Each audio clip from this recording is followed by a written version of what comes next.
Bonsoir Héloïse. Salut JF. Vraiment content de te retrouver. Mais merci pour l'invitation. Ça fait un bout de temps. Ben oui. La dernière fois qu'on s'est vu, c'était au souper bénéfice. Au souper bénéfice. Là où tu as oublié ton trophée. J'avais aussi oublié ma voix. Oui, c'est vrai. C'est vrai. Héloïse, depuis quelques mois, il y a un malaise qui grandit au Québec. Dans nos écoles, le cours culture et citoyenneté québécois soulève de sérieuses inquiétudes chez de nombreux parents, certes par peur de débat, mais surtout parce qu'ils ont l'impression que des lignes fondamentales ont été franchies et que leur rôle est dorénavant mis à l'écart. Ce soir, on ne veut pas parler de théorie, on parle de terrain, de parents, d'écoles, de ce qui se vit concrètement dans nos quartiers, notamment à travers la campagne citoyenne menée par EPPNE, qui est l'organisation qui s'appelle Ensemble pour protéger nos enfants. On regarde une vidéo parce que tu les as suivis et on regarde la vidéo et on raconte par la suite. Parfait.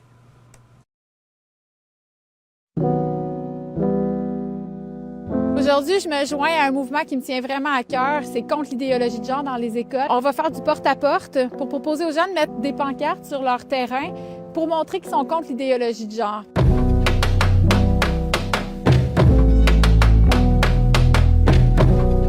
Première pancarte, après combien de portes? Je pense qu'on a fait 5-6 refus avant.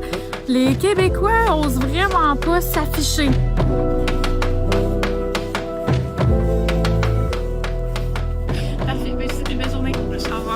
Souvent, les gens disent on supporte ce que vous faites, mais on veut pas mettre de pancarte, on veut pas s'afficher publiquement. J'ai entendu des parents me dire non, ben c'est correct, moi mes enfants sont rendus plus grands, fait que ça me dérange plus.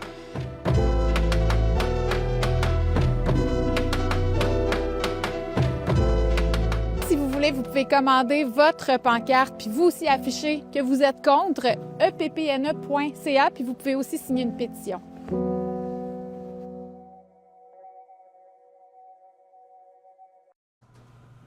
Hello, comme journaliste indépendante, qu'est-ce qui t'a poussé à quitter ton rôle d'observatrice journalistique pour participer activement à cette campagne de terrain? C'est une bonne question. Je pense que c'est la maman en moi. Hein? Ouais. Puis ma fille est rendue en âge d'être à l'école. Puis ça me dérange vraiment. T'sais, on dit que les écoles sont laïques, on se targue de ça, on est donc fiers de ce nouveau programme. T'sais, on a enlevé le terme religion. Avant, c'était éthique et religion. Éthique et culture religieuse. Oui, culture religieuse, c'est ça. Puis là, on a enlevé là, parce que c'était anachronique dans le Québec d'aujourd'hui. C'est ce qu'on nous avait dit. Mais il faut vraiment dire les choses pour ce qu'elles sont. C'est une idéologie et c'est de la croyance. Donc, si vous voulez sortir toutes les religions de l'école, bien, sortez l'idéologie de genre. Elle n'a pas sa place. Puis, en fait, ce qui m'inquiète, c'est de prendre conscience que les gens ne sont pas informés. Ils ne sont pas au courant de ce qui se passe. C'était beaucoup de gens, je ne savais pas de quoi je parlais, là. Mais en fait, quand ils m'ont approché, PPNE, Isabelle, qui est la bénévole en chef, là, qui tient ce projet-là à bout de bras, je reçois beaucoup de messages, toi aussi, j'imagine. Je fais ça de loin. Puis là, ils ont commencé leur campagne, puis ils ont dit que ça avait eu une bonne réponse. Puis je disais, ah, vraiment? Là, ça m'a comme intriguée. Je fais, je veux savoir. Puis elle m'a dit, oui, les gens sont super contents. Mais tu sais, c'était à Montréal. Ouais. Je pense que c'est pas forcément... moi, c'est dans un petit quartier résidentiel de banlieue. C'est autre chose. Je pense qu'eux-mêmes qui avaient fait Montréal, arriver dans mon quartier, ils ont comme... Désenchanté. Là. Désenchanté, exactement. C'était quoi tes expectatives avant d'y aller? Est-ce que tu t'attendais que dès la première porte, une pancarte sur le terrain? On dirait que oui. En fait, ils m'avaient tellement dit que ça avait bien été à Montréal. Je dis, coudonc, j'étais au pays des Calinours, là. C'était ta première expérience de porte-à-porte? Oui, j'ai jamais fait ça. Ben, à part l'Halloween. Mais c'est pas pareil. Mais non, c'était vraiment... ça m'a troublée. Après 2-3 maisons, mon moral s'est mis à se miner, puis... Je parlais avec Jean-Léon, que je sais que tu as déjà reçu, qui était mon partenaire de porte-à-porte. Puis à un moment donné, j'ai dit, attends, mais c'est ça, là, tu sais? En fait, c'est la réponse. Il y avait 2 types de réponses. Il y avait une réponse qui était d'emblée très négative parce que les gens étaient en désaccord avec ce que je faisais. Puis il y avait une réponse de, je suis d'accord avec ce que tu fais, mais j'ai pas l'intention de faire du militantisme. C'est pas mon combat. Est-ce qu'on te percevait comme une complotiste? Est-ce qu'on était méchant avec toi à certaines portes? Est-ce qu'on t'a claqué la porte au nez? Il y en a une qui c'était difficile. Ça a été très difficile. Elle me hante encore.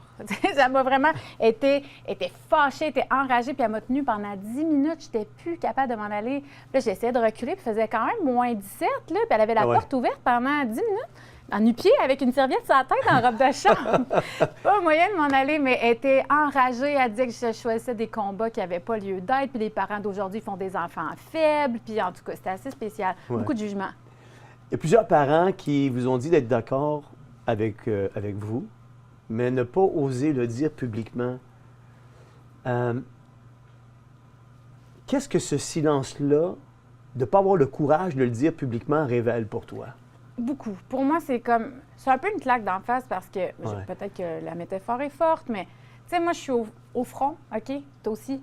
On les prend les coups, on dit publiquement bien des affaires que bien des gens n'osent pas dire dans un Québec de la pensée unique, où je pense que c'est important d'incarner aussi une pluralité de points de vue, puis oui, on n'est pas tous d'accord, mais on devrait tous avoir le droit de discuter sur la place publique, puis de voir autant de gens, c'est comme l'extrait qu'on vient de voir où je dis, où que le papa m'a dit, moi, mais je suis content, mes filles sont rendues plus vieilles, fait que c'est pas mon problème. Je dis, bien, good for you, mon grand, tu sais, mais t'es pas tout seul sur la planète, là. Mais c'est parce qu'ils réalisent pas que ces filles ou ces enfants vont avoir des enfants un jour, puis tu vas avoir le rôle de grand-papa, puis si t'es pas capable de te lever pour tes petits-enfants, ben t'as un problème. Mais puis pourquoi ça devrait être juste ton ego? Dans le sens, tu sais, moi, je me bats pour... Peut-être que je me fais à croire que je suis altruiste, mais je pense l'être dans une certaine mesure. Oui, je le fais pour mes enfants, mais le combat, si j'avais pas d'enfants, je le mènerais quand même parce qu'en tant que personne qui a une vision critique de la société, je trouve qu'on est sur une tangente inquiétante, puis je me dis, on peut pas rester là à rien faire. Fait que c'est sûr que de me faire dire que mon combat est... Il y a plein de monde là, sur la vidéo qui écrivent vous avez du temps à perdre, pourquoi vous seriez contre? C'est quoi votre problème? Mais je suis comme, mais on part de où, là, à expliquer aux gens pourquoi on serait contre? Mais ça démontre qu'il y a plus de gens qui sont en faveur qu'en défavor de ce discours-là. Ou c'est de l'ignorance? Je pense qu'il y a beaucoup d'ignorance. Tu vois, il y en a un, celui que ma première pancarte, mon premier oui, là, lui, il est arrivé... pas réveillé, les cheveux couettés, puis ça paraissait que c'était un papa. Puis il m'a dit, j'ai comme garoché tout mon texte, là. Puis là, il a dit, attends un peu, qu'est-ce que tu me dis, là? Qu'est-ce que tu me racontes? Fait que là, j'ai comme repris dès le départ, puis là, j'ai parlé de l'identité de genre. Il dit, tu me dis que c'est enseigné à l'école? Je dis, ben ouais. Il dit, ben là, je suis pas au courant de ça, là. J'ai dit, OK, ben attends un peu, mon grand, je vais t'expliquer. Puis là, lui, il avait des enfants en âge d'être au primaire, là, puis il était aucunement au courant. Fait que là, j'ai pris le temps, puis il dit, ben mets-moi une pancarte tout de suite, là. Mais tu sais, il ne savait pas. Wow! Oui, puis ça, il y en a plein des gens. On était 3 équipes à faire du porte-à-porte, puis il y en a plusieurs qui ont accepté de mettre des pancartes, puis qui disaient, mon Dieu, on savait pas à quel point. On savait pas que tu enseignais à l'école. Est-ce que les gens réalisent ce que ça signifie de mettre une pancarte sur leur terrain? Ben oui, je pense que dans plusieurs cas, c'est ça. C'est que des gens nous ont dit, on veut aller signer la pétition. Ça, c'est le genre de choses qu'on peut faire. Mais mettre la pancarte, il y a un gars qui m'a dit vraiment, on veut pas passer au feu cette nuit, là. Puis tu sais, je suis capable de comprendre parce que les gens les militants pro-identité de genre peuvent être assez enragés. Ouais. Ils peuvent faire de la casse, ils peuvent te péter des œufs sur ta maison ou faire des graffitis. Je veux dire, on n'est pas en train d'être paranoïaque. J'ai reçu plein de monde à mon podcast qui ont reçu des menaces de mort parce qu'ils ont dit que les femmes avaient un vagin. Les filles qui ont écrit Transmania, il y en a plein qui ont des gardes policières parce que leur vie est menacée. Fait que, c'est quand même... Tu joues dans une cour de gens qui sont très, très... agressifs, exactement. Fait que je suis capable, il y a quelqu'un qui m'a écrit que j'avais la face pleine de jugement quand je me fais dire non. Ben non, pas du tout. C'est pas du jugement, c'est plate de se faire dire non. Mais non, au contraire, il y a des gens qui prenaient la peine de me l'expliquer. Il y a même un couple super adorable qui m'ont répondu nous, notre fils, il est rendu qu'il sort avec une non-binaire.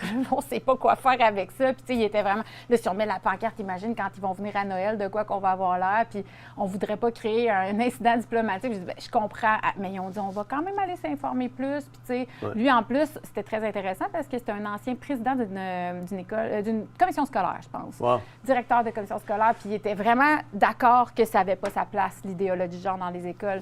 J'ai dit que c'était dommage qu'il était retraité. Mais tu sais, je pense que le niveau de conscience de où ça se passe est vraiment... Il y a du monde qui sont full au courant, mais qui sont d'accord. Ouais. Comme j'ai eu un monsieur qui est en train d'installer une coquille dans son auto pour un bébé. Fait que déjà, vous attendez un enfant. Il dit oui, on l'attend dans quelques semaines. Fait que j'explique un peu ce qu'on fait, puis ça l'a choqué. J'ai vu dans son visage comme certainement pas. Lui, il trouve probablement qu'il avait... Il allait comme même pas genrer son enfant. J'étais comme, oh, pardon. C'est sûr qu'il y a des gens qui sont d'accord avec ça, là, qui trouvent qu'on sauve des vies en faisant l'idéologie de genre à l'école. Fait que, tu sais, ceux qui écoutent TVA, puis ceux qui sont comme plus conscients de ce qui se passe, mais tu sais, je me demande si c'est réconciliable tant que c'est deux mondes. C'est clair, c'est sûr. Écoute, Quand j'ai écrit cette question-là, je ne vais pas te mettre dans l'embarras, mais je veux quand même te la poser parce que j'essaie d'aller dans des sentiers où ce que personne va. Va. Dans ce débat, on parle beaucoup des enfants, des parents, de l'État. Mais qui est, selon toi, le grand absent de cette discussion publique? Celui dont on ne parle presque jamais, mais qui est pourtant au cœur du problème. Y a-t-il un choix de réponse? Bien, enseignants en silence, direction, psychologue scolaire, enfants eux-mêmes, la fratrie. Les détransitionneurs. Moi, je pense que ce serait les premiers à entendre. Tu sais, les victimes parce que tu as reçu, toi, collatérales. Rose, aussi, à Oui, ton c'est ça que j'ai émission. vu que tu avais reçu. Bien, je l'ai rencontré à la soirée Oui. bénéfice. Puis, tu sais, pour moi, Rose a le courage de parler publiquement. Il y a des gens qui m'ont dit, ouais, mais la seule bonne chance pour en trouver d'autres. On va juste faire une parenthèse. Pour ceux qui n'ont pas vu Rose, allez sur theovox.tv, vous allez voir, c'est une jeune fille, ou allez sur Hello veut savoir, vous allez les retrouver, cette entrevue-là. Toi, tu avais reçu Rose et sa mère aussi. Les hein? deux, Daniel OK. aussi, oui. Je te laisse poursuivre. Bien, en fait, ce que je pense, c'est qu'il y a beaucoup de gens qui semblent pas prendre la pleine mesure des dommages collatéraux de l'idéologie de genre. Puis pour moi, Rose, en ce moment, au Québec, bon, elle prend parole, elle a énormément de courage parce qu'avec ce qu'elle a vécu, je veux dire, ça doit pas être très facile, là, tu sais, puis elle s'expose, là, tu sais, il y a énormément de violence aussi qu'elle reçoit. Autour d'elle, mais oui. Oui, juste dans les commentaires. Puis Daniel, sa maman, je veux dire, c'est horrible le jugement que les gens lui réservent alors qu'ils ne se donnent même pas la peine de comprendre ce qu'elle a vécu. Tu sais, c'est une femme qui a fait son gros possible. Tu sais, elle est monoparentale, 3 enfants, un enfant qui avait la tourette, mais violent. Elle a fait son possible. C'est donc bien facile de juger le monde, là.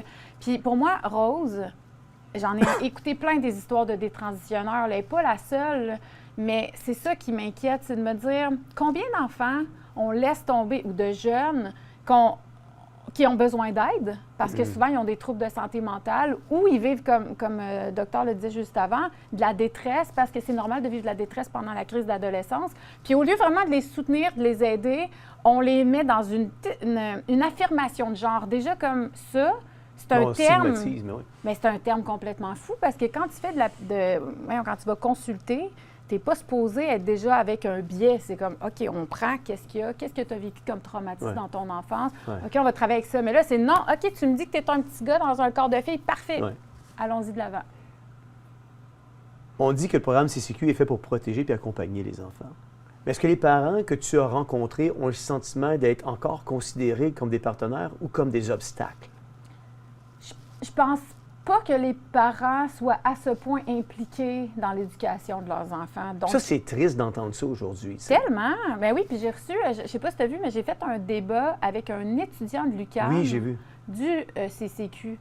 Puis lui, c'est un des points qu'il a amené, qui m'a un peu choquée, mais depuis 3 semaines, mon chum me dit régulièrement, il dit, il a raison, les parents ne s'impliquent pas. Non. Parce que c'était ça son argument, c'était, tu sais, tu penses là, que tout le monde monte un peu aux barricades avec le cours d'éducation à la sexualité, mais il dit, pour vrai, c'était sensiblement la même affaire dans le programme avant qu'il soit réformé, puis personne en parlait. Là, c'est comme, bon, c'était ça son argument, je parle pas pour moi, là, mais il disait, les parents, en règle générale, ils laissent leurs enfants à l'école le matin, ils viennent les chercher au service de garde, puis ils posent pas de questions, ils sont pas au courant de ce que l'enfant vit, puis ils vont pas comme s'impliquer dans la vie étudiante, ils vont pas s'impliquer. Moi, je fais énormément de... Mais pourquoi tu fais des enfants? Bien, c'est la grande question qu'on se pose. On dirait que c'est comme le pilote automatique. Ouais. Tu sais, un char de luxe, la maison, puis le chien, les enfants. Oui, mais c'est triste, ça. C'est triste. Puis tu vois, la venue de toutes les tablettes, les iPads, les téléphones cellulaires, ça déresponsabilise le parent. Puis on est tellement dans un rat race aujourd'hui où c'est métro, boulot, dodo, on va au travail, on laisse l'enfant en garderie, on laisse l'enfant à l'école, on fait notre journée, on est crevé le soir, on fait à manger, on plug l'enfant devant la télé ou devant ses devoirs pour dire arrange-toi parce que j'ai pas le temps de t'aider. Puis après ça, quand l'enfant, ce qu'il a besoin le plus au monde, c'est une relation avec ses parents, là, et non pas que l'État prenne le rôle des parents. Fait que les parents ont perdu la primauté parentale parce qu'ils n'ont pas été assez présents à s'impliquer pour peut-être la conserver, cette autorité parentale-là. Mais c'est ça, c'est que là, maintenant, on nous fait à croire que les enfants n'ont pas besoin de leurs parents parce que leurs parents sont une potentielle menace pour eux. Tu sais, c'est un peu ça l'idéologie de genre, il n'y a plus de transparence. C'est d'ailleurs ce qu'on disait aux gens. En ce moment, si je voulais retirer ma fille du cours d'éducation à la sexualité, ils vont pas me le dire. Ils ont pour mandat de ne pas me dire c'est quand le cours pour être bien certain que je ne l'enlève pas. Et bien entendu, un manque de transparence amène une hypervigilance. On devient sur nos gardes, c'est un peu normal. C'est comme, qu'est-ce que vous avez à cacher? Pourquoi d'abord vous me le dites pas? Là, le prétexte, c'est qu'il faut qu'elle ait pris le cours pour pouvoir avoir son diplôme. On s'entend qu'un diplôme de maternelle, il faut se calmer. C'est pas si grave que ça qu'elle n'ait pas eu son cours d'éducation à la sexualité. Elle pourrait juste mal à cette journée-là, mais ils veulent pas nous le dire. Fait que, pour moi, ça montre qu'en arrière de ça, il y a quelque chose. En quelque part, ils savent que ce qu'ils font, c'est pas si sain que ça. C'est mon impression. Je sais pas quel âge que tu as, mais moi, je me souviens quand j'étais jeune, ma mère me disait, méfie-toi des gens qui te disent des choses dans comme dis-les pas à personne. Mais aujourd'hui, c'est l'école qui fait ça. Ouais. Dis-les pas à tes parents. Tu te dis, mais voyons donc. Ouais, c'est pas le rôle de l'école. C'est rendu malsain, c'est pas le rôle de l'école. Après ce que tu as vu sur le terrain, qui détient aujourd'hui, on en parle justement, le plus de pouvoir sur l'éducation des enfants au Québec? Le parent, les institutions ou la peur de s'exprimer? Ah, la peur. Mais c'est la peur qui a le pouvoir sur les humains en ce moment. Puis c'est ça qui est... Tu sais, là, c'était la peur de mettre sa pancarte, la peur d'être vu par son voisinage comme étant un militant ou d'être un néo-nazi d'extrême droite, parce que j'imagine que du moment que tu dis non à l'idéologie de genre, tu tombes dans la catégorie t'aimes Trump puis tout ce qui va avec, là. Mais tu sais, il n'y a plus de nuance. Je pense que la peur est un gros facteur en ce moment. Ouais. Puis effectivement, le Québec, je sais pas, je ne suis pas sociologue, mais je trouve ça particulier de voir comment les parents ne se sentent pas concernés par le programme, l'éducation. Puis tu le nommes, c'est tellement important ce que tu dis. On est dans un rythme de vie effréné. Tu sais, moi, c'est sûr que je travaille énormément sur ma chaîne. Je fais facilement du 40-50 heures semaine sur ma chaîne. Mais quand même, je travaille de la maison, je peux faire ma bouffe en même temps, je peux aller faire l'épicerie pendant la semaine. Mais je me dis, quelqu'un qui fait du 9 à 5, qui se tape 1 heure dans le trafic le matin puis 1 heure le soir, il n'a pas le temps d'être avec ses enfants. Tu sais, moi, il n'y a pas de TV dans ma maison la semaine. Là, c'est des moments spéciaux. On écoute un film la fin de semaine, mais c'est tout. Là. Mais je me dis, n'importe qui finit par aller avec la facilité de l'écran, le iPad. Puis, tu sais, je veux dire, c'est Ça nous arrange. Mais c'est des bombes. Tu mets dans les mains de ton enfant, c'est un autre sujet, là. Mais, tu sais, fait qu'on est dans une société qui glisse de plus en plus dans le manque de conscience. Parce que si tu es conscient de ce que tu fais quand tu mets un iPhone dans les mains de ton bébé d'1 an et demi, tu vas pas le faire. Ouais. Mais personne n'a pris le temps de t'éduquer là-dessus, puis c'est donc bien pratique. Fait que j'ai pas envie de faire mes recherches parce que ça ne m'adonne pas. Mais écoute, je sors du sujet juste 2 minutes parce que c'est un sujet qu'on veut peut-être exploiter, toi et moi, pour l'amener à un autre niveau au retour des fêtes. Mais quand on voit toute l'influence d'Hollywood, puis de satanisme, puis qu'est-ce qui sort de là, puis qu'on plug nos enfants devant les écrans, est-ce que c'est ça qui a fait en sorte que tu as dit, moi, la semaine, pas de télé, ça va être la fin de semaine, quand moi, je peux être là pour superviser aussi ce que mes enfants vont regarder? Bien, non, parce que de toute façon, mes enfants, jamais je leur ferais regarder du contenu, là, des suggestions YouTube. Ça, c'est jamais de la vie, là. Il y a plein de sites, plein de monde qui dénoncent qu'il y a plein d'affaires épouvantables qui se mettent dans... Mais qui n'ont pas d'affaires, c'est même pas du contenu pour enfants, là. Ouais.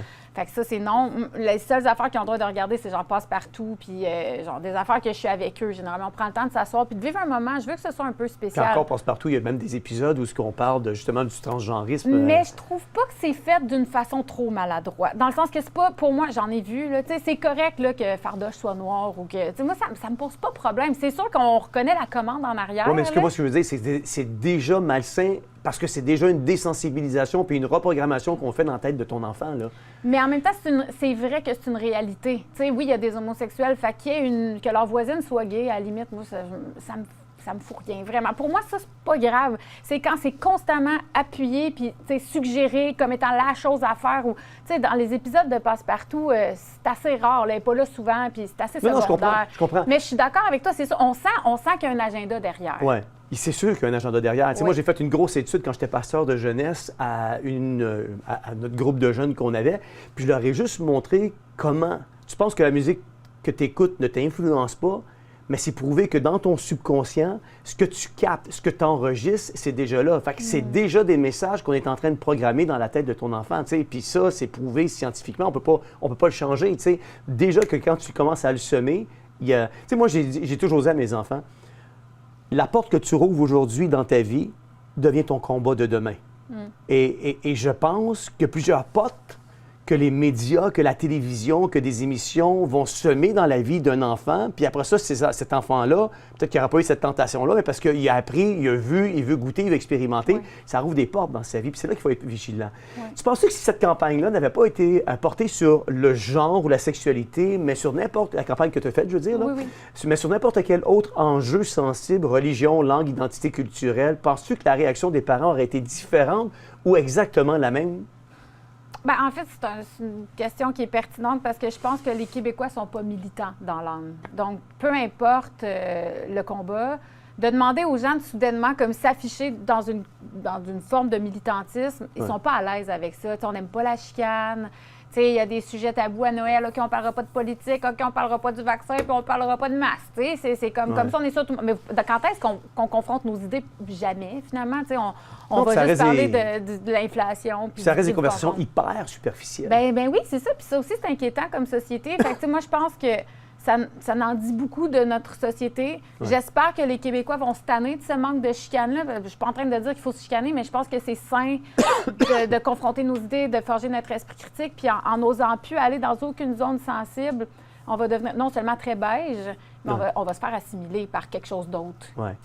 Les parents qui craignent la DPJ s'ils s'opposaient trop fermement. Selon ce que tu as observé, est-ce que cette peur-là est irrationnelle ou le signe d'une forme de pression institutionnelle qui s'exerce désormais, mais même sans intervention directe?